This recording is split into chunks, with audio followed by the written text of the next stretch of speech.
Jim, you're our local historian. I wonder if you could tell me a little bit about your background and how you started studying the history of Portsmouth. Okay. First of all, I majored in history in college at Gettysburg College, and then I got my master's degree in Civil War history at Emory University in Atlanta. I came to this area in 1961 for the Navy, and when I got out of the Navy, I got interested. I got a job teaching history at Portsmouth Abbey School, and got involved a lot in local history around the time of the bicentennial, 1976, and decided about that time, since the only history book that had been written about Portsmouth had been written in 1938, that maybe we ought to get something a little more of an update. So I started writing books, which I self-published in 1976 and 78 and 83, and continued on up to 2008 on local history. I have a great interest in local history. This town has so much history in it. It's really amazing how much history there's here, how many different kinds of history. The town was a very rural town until World War II, but before that we have this great origin of our town, which we have talked about, and a lot of other things that have happened since. I mean, we had everything from the gentleman farms of Oakland and Sandy Point and Glen Farm and so on, and we had other issues of history that just down through the ages. It's just been a very vibrant community, and it hasn't been recorded much. That's the big problem, and so that's what I took as my mission. My mission through that, plus a collection of old photographs that I have, I felt that it was really important to show this stuff, to educate people. Again, far beyond my classroom things that I did at the Abbey, but to try to develop a sense of history in the community so people could become aware of all the history that we've had. And that's really my mission, is to inform the public and hopefully get the public to help inform everybody else too, because we really need to have people write local history. Sure. I think that's a big part of our 375th anniversary celebration going forward here. Are your books still available? 3 of my books are still available. The first 3, unfortunately one of which includes the history of Portsmouth, are not available anymore. I have sold them all. I have 3 books that are still available. One is the transportation on and around the island. Another one is the history of Glen Farm, Sandy Point, and Oakland. And the other one is sort of Newport County items, which has mostly Portsmouth stuff in it. So those 3 are still available. I know they're at the library. Is there any place that people can buy those at? Yeah, they're at the library. They're also for sale at Island Books in Middletown. And I'm selling them still too. And when I give my lectures that I'm giving, I'm also going to have copies available for people to buy. You know, as a historian, this must be kind of an exciting time, I think, 375th and the compact and all that kind of stuff. In your view, what are some of the highlights of our town's long history? It's a long period, I know. But yeah, you can pick almost any period and find things of interest during that time. Obviously, what we're focusing on recently is the founding of the town 375 years ago, and Anne Hutchinson and the first settlers that came here. That's really an important part. I mean, you can make a career out of that. But also we have a lot of other things that happened over time. Again, as I mentioned, the gentleman farms that we had. This was an area of great interest and involvement in Prohibition and incidents against Prohibition between 1919 and 1933. It's a period of, as far as in my interest, it's a period of considerable ideas about how things have changed and how they've stayed the same. The East and West Main roads were laid out in 1640, and they follow the same route that they did then. And so a lot of things we had with the development of transportation, we had trolleys that ran out both of those roads between 1898 and 1925. We had the establishment of electrification along the main roads, and the trolleys obviously were a big part of that. And then we had Island Park, which was a trolley park set up by the trolley companies in 1898. It began and continued up until the hurricane really took it out finally, although it was faltering in 1938. We've had the hurricanes on the island, which also have done a lot of damage and killed a number of people, and we're still living with those today. And again, that's a historic idea as well, just sort of the impact of weather and hurricanes on this area. We're pretty vulnerable to a lot of storms. those are just some of the things. The period I focused mostly on in terms of my research is roughly 1890, 1930. I think a lot of things were happening during that time in terms of modernization, in terms of development, and a lot of other things. Yeah, one of the periods that fascinates me is when the British occupied Aquidneck Island. For what, from 76, December 7th, I think they landed, another day of infamy. 76 until 79. Yeah. Yeah, and the British occupation, of course, that also brings up the idea of the Battle of Rhode Island. And the Battle of Rhode Island really should be designated as the Siege of Newport and the Battle of Rhode Island. Right. It's really two different things tied together, but the efforts by the Americans to push the British off the island, beginning in 1778, and an unsuccessful effort to bring the French into that campaign. It was very important, and ultimately it failed. The campaign on Rhode Island did not succeed. The Americans were eventually forced to, the colonists were eventually forced to leave the island, go back off. But the campaign itself is important, and again, while I was teaching at the Abbey, I could say that the British occupied that line over there right out the window, and the Americans were on the other line, and you could actually see it. And a lot of that land has not been developed yet. The periods of Portsmouth history that's always fascinated me was Colonel Barton's raid when he went down and captured General Prescott down at Prescott Farm. Can you talk about that? Yeah, the farm itself was owned by a man by the name of Overing, and in my opinion, it still should be called the Overing Farm, but not necessarily named after somebody who was captured there. But in any case, General Prescott, the commanding general of the British forces in Newport, was there overnight, and the colonists came on the island, came up the stream along from the Narragansett Bay, captured him, took him out in the middle of the night, and eventually escaped, got away, and he was very much embarrassed by the whole situation. He was captured. He was held for about, I think, 6 or 8 months or so, and then he was exchanged for an American general that had been captured, a colonial general that had been captured. It's a very interesting story in terms of that. The Prescott farmhouse itself is in Portsmouth. Some of the rest of the farm is in Middletown. The border goes right through. But again, that really would make a good story, and it's a great sidelight to the whole Revolutionary War campaign. Yeah. There are so many of these little things in Portsmouth that we learn about, and that the places are still there that people can go and look and see in these places. One of the areas that I've kind of liked knowing about or learning about is Island Park. You know, as you say, it was a trolley center at one point. Is that why it became a kind of an amusement center, because it was a place that was accessible to people from? Yeah, one of the things that the trolley companies did, and this isn't only true here, it was true in Western Pennsylvania where I grew up, they created a system of trolley parks, which were amusement parks along the trolley line, where they could increase their ridership considerably by having entertainment. And of course, the location of Island Park is significant because they could bring people as far away as Newport and as far north as actually beyond Fall River, actually Taunton. So the trolley was the main means of getting there. And so this was a fairly substantial amusement park that was there. I'm going to be giving a talk on Island Park later on, and I have a lot of photographs from it when it flourished. And it particularly flourished. It started, as far as I can tell, it started in 1898. And it continued to operate. It was really big in the teens and 20s. And by the 30s, they had a few fires and a few problems and a hurricane in 1938, which really took it out. But they had a really substantial roller coaster there. They had a big dance hall. They had what were called Australian heel and toe derbies, which were dance marathons. And they also had a problem with some slot machines in the back rooms of some of the places too, and the state police were often intervening in what was going on at Island Park. Yeah.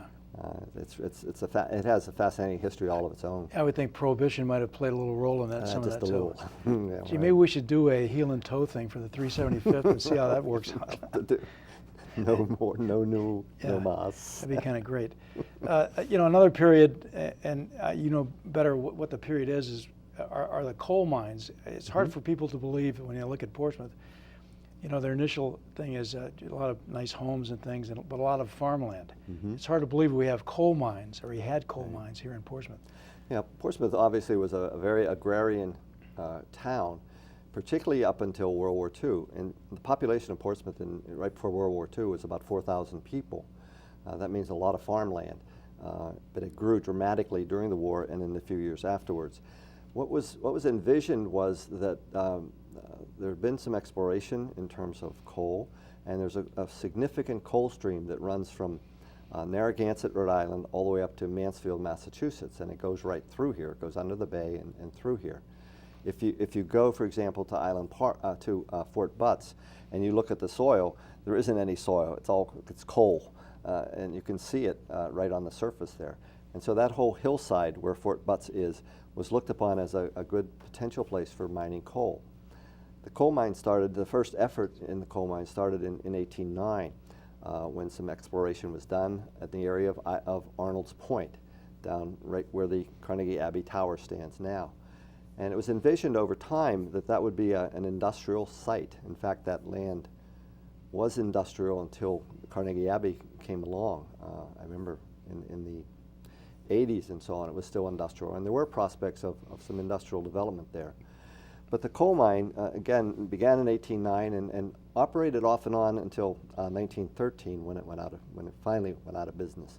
But there were remains of the coal mine buildings and so on there into the 1950s. The big problem was that it was anthracite coal, and it burned very hot, but it was very difficult to ignite. And so it was better for industrial use than for home use. And obviously in the days before World War II, we all heated our homes with coal, and you couldn't do that. There were some experiments, there were cases that were done where the coal melted the furnaces. But so the coal mine was successful and then not, and then back and forth. And ultimately what they did was they developed a system of making briquettes. And briquetting was really the success of the 1880, 1890 until 1913 operation. In addition, at Arnold's Point, there was a copper works established in 1868. And the copper works there, where they brought in copper from elsewhere, most of it from South America, and they made copper. They brought in copper ore, and they made copper there. The copper works also was able to use the Portsmouth coal for that, and it came to be known as the Taunton Copper Works, and it functioned there for almost 20 years. But then that died out because they found they could get copper elsewhere, and other places were making copper, and the coal wasn't very good, and so the whole thing just collapsed. Now, was the coal there used for heating the copper and the process of? Right. They could use it in industrial furnaces. Yeah. But again, there are even experiments in the 1908, 1909 period where Newport would have a contract with the coal mine to use coal in buildings in Newport on a test basis, and they weren't happy with it, how it worked. And of course, with that, what you have at Arnold's Point, and Arnold's Point, again, for those who might not know, is where the Carnegie Abbey Club is there. What you had was the railroad that was completed in 1864. You had wharves there that they could bring stuff in on by sea, and so that operation, became a pretty big operation. And then nearby, beginning in 1926, you had Weyerhaeuser, which brought lumber in from the Pacific Northwest, stacked it there in one of the largest buildings, I think, ever in the state. It was just this huge building, and that lasted until when? Is this the one that 80s. Carnegie Tower kind of took over that footprint of? The what's it called now? There's a development there, off Bristol Ferry I Road. know the one you mean. Yeah, where the pier was. It's a Newport something. Yeah, yeah, Newport, Beach or something like that. Yeah, and that's where Weyerhaeuser was down over that hill there. Yeah. Now, are there still actual holes, coal? Like these people dug for this, I assume. In the 1970s, someone a scientist from Boston College came down and did a survey of the coal, and with the idea being that he was trying to publicize the fact that the coal was there, still there, and that it could be used because technology had changed and they could use it now. And so there was some experimentation done at that point, drilling experimentation, and they found it. The mines themselves are still there. I've seen schematics of the mines. When they were building the Kaiser Tower originally back in 1967, I think it was, they had a bulldozer fall into one of the mine shafts. So the mine shafts are still there. When they built the Kaiser Tower, they had to put in a lot of cement for the mine shaft. They were all closed off at that point. Our former police chief and historian, John Pierce, was in those mines at one time or another, and he took some pictures that are really pretty scary. Yeah.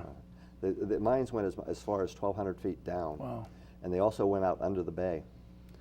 It's a big, extensive complex of mines. So this was a major industrial operation right here in Portsmouth then? It was, and one of the big problems is they had to have pumps all the time pumping the water out of it. Yeah, the water table, I imagine, is Water's pretty a high problem. there. Now, did we export this off the island as well, or was it Coal? strictly? Sure. Oh yeah. They would do it by ship and all over the place. Yeah. Fascinating stuff. Yeah. I know you've also done a book on the gentleman farms, Mm-hmm. and I think we're probably talking what the Glen Park, Sandy Point area generally, or Right. on that side of Portsmouth. Mm-hmm. How did these come about, and how did they become gentlemen that own these farms? Well, first of all, they were gentlemen first. People like Alfred Gwynn Vanderbilt, Reginald Vanderbilt, the Taylor family they were all families from New York. And they built homes in Newport, summer homes in Newport. And as best I can determine, in some cases, they just sort of were playing around with the idea of we have to have a farm in order to raise specific breeds of cattle and horses and dogs and sheep and so on. So it became kind of a hobby thing. And in a lot of cases, they weren't there very long, but there were manor houses on all those three. There were others as well, by the way. Greenvale is another one. Greenvale does not have New York roots, it has Boston roots, but Greenvale is still functioning as a gentleman's farm in a way. And so it was kind of a hobby thing. At the Glen Manor House, for example, the manor house was completed in 1923, and the Taylor family who lived there, they would come there for about six or 7 weeks in the summer, and that's all. But doing research on these gentlemen's farms is a fascinating thing because, among other things, Dick Wypris found the notes for the landscapers who developed Glen Farm. And all the letters back and forth between the Taylors, and the Taylors were, this tree is not right, it should be 3 feet further over this way. Right.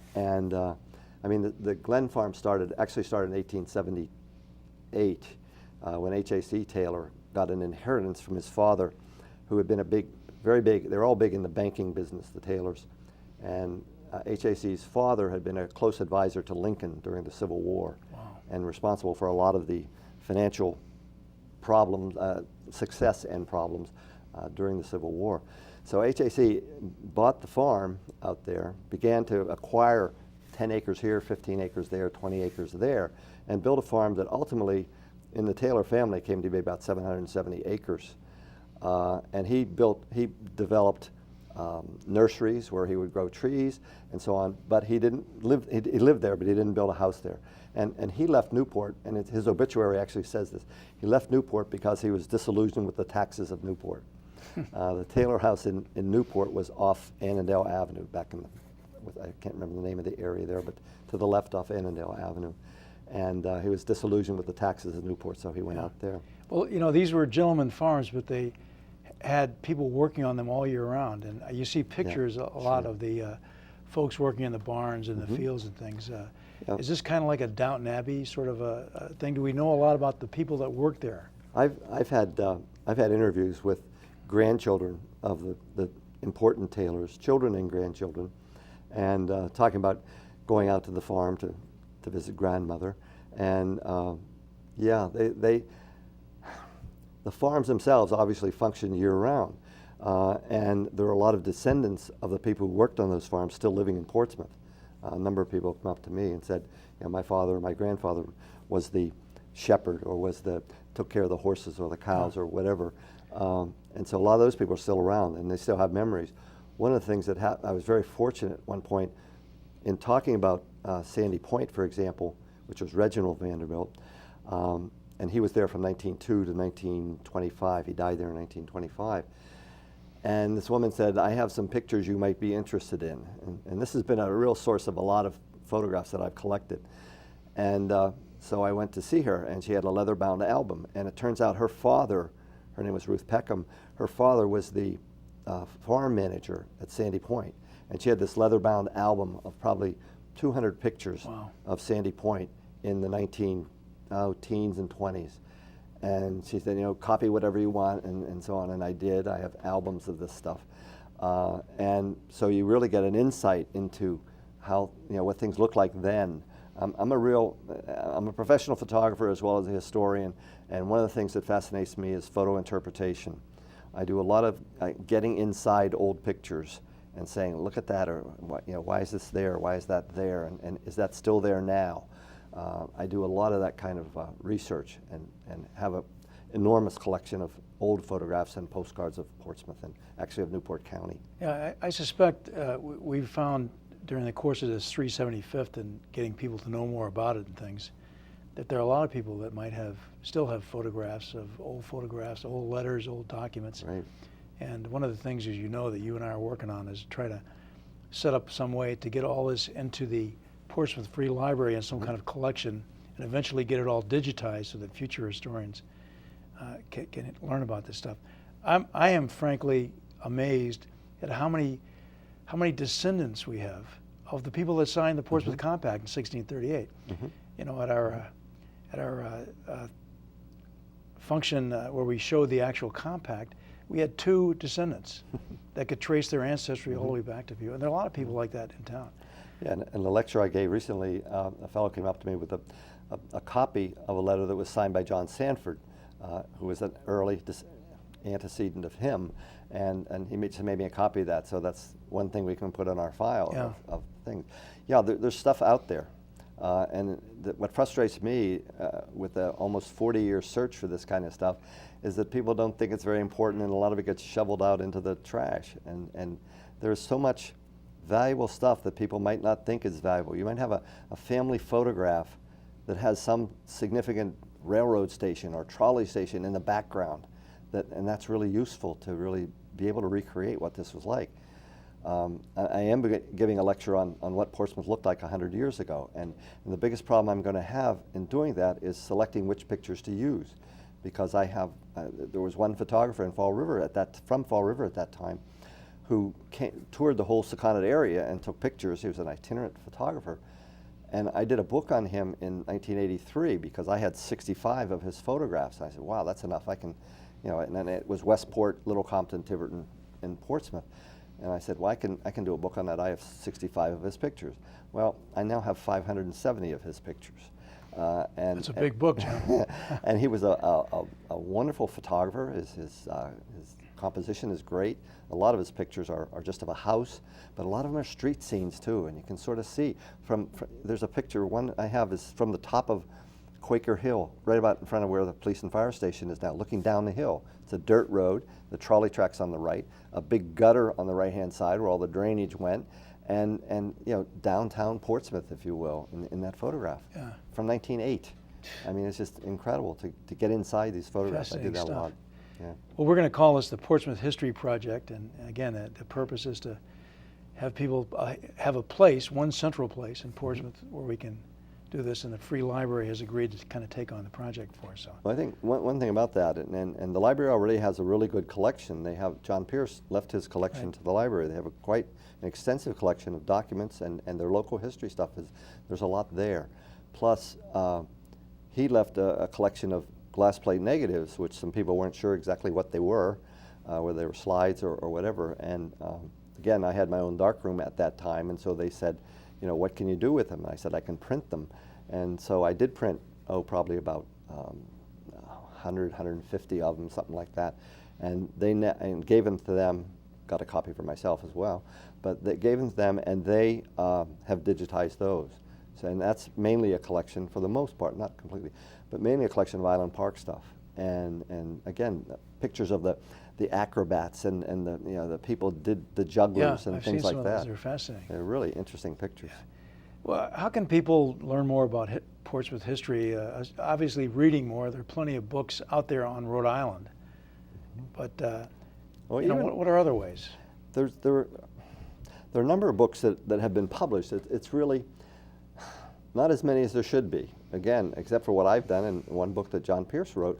The only thing that's been done about Portsmouth generally is that 1938 book that is in the library, by the way, by Edward West, and some individual things that that are related. Evelyn Plant's book, American Jezebel, on history, background of Anne Hutchinson, which is more about Boston than Portsmouth, but again, you can get a perspective on why the settlers came here and so on. There just hasn't been enough written. Comprehensive histories of Rhode Island. There were several of them written about 1902, 1905 in that period. Recently, there has not been anything tremendously comprehensive. There are short histories of Rhode Island. McLaughlin wrote a history of Rhode Island maybe 20 years ago or so.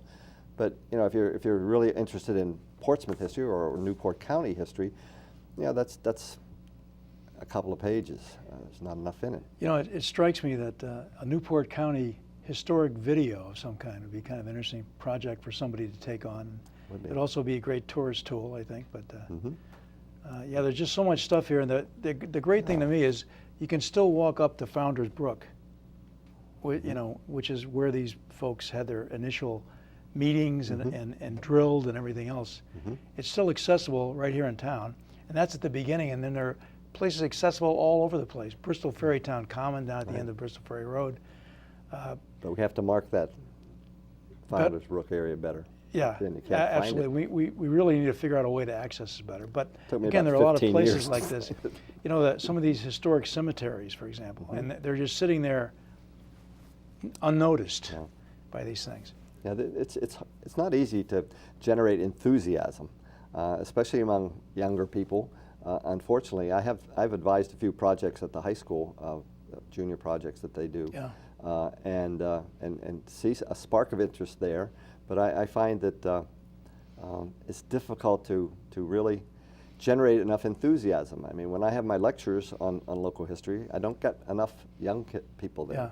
Well, I understand you've been asked to go down to the middle school and talk to them about it as part of one of their projects. Right, I do that, and I have an invitation for Melville School as well. So yeah, we're going to be doing some of that too. Well, that's good. If you can get them young and get them interested, I think it'd be great. You know, I think one of the main purposes of this 375th year anniversary, to me anyway, and I think to most of our committee, is to bring our community together. I think you made an interesting point the other day when you said that we sort of tend to be a community of neighborhoods. You want to expand on that a little bit? Yeah, what happens is, and unfortunately, just the layout of the town is such with the two main highways, you know, running through, is that we do tend to sort of think about our town as neighborhoods more than as a center community. I mean, we have a few facilities in the middle of town that add to a downtown spirit, and they do all they can to generate that. But I do think that our vision for a small town, and I grew up in a small town just about this size, and you know, one of those where everybody in the town went to the Friday night football games and things like that. And this is a long time ago, things have changed. But I do think that we need to have a little bit more broad-based perspective, and again, in my attitude is all of Newport County, not just Portsmouth, because all of our history is linked here. It really is. There's a lot of close associations. So absolutely, that's one of the things I hope we can do over the course of all the events that we're doing for 375, is to, and I think it got off to a tremendous start with the Polar Plunge, where again, we didn't expect, I don't know how many people you expected, but I expected had no about idea. 40 or 50, Yeah. and to get down there and find over 500 people there, I mean, that was just spectacular. Well, I think we're seeing much more enthusiasm, and I think this hopefully will be a catalyst to bring everybody together and to look at this beautiful town we have and to appreciate it, and also to be proud of it and showing off to visitors. Jim, I want to thank you very much for coming in this morning and talking about this. Thank you. Thank you.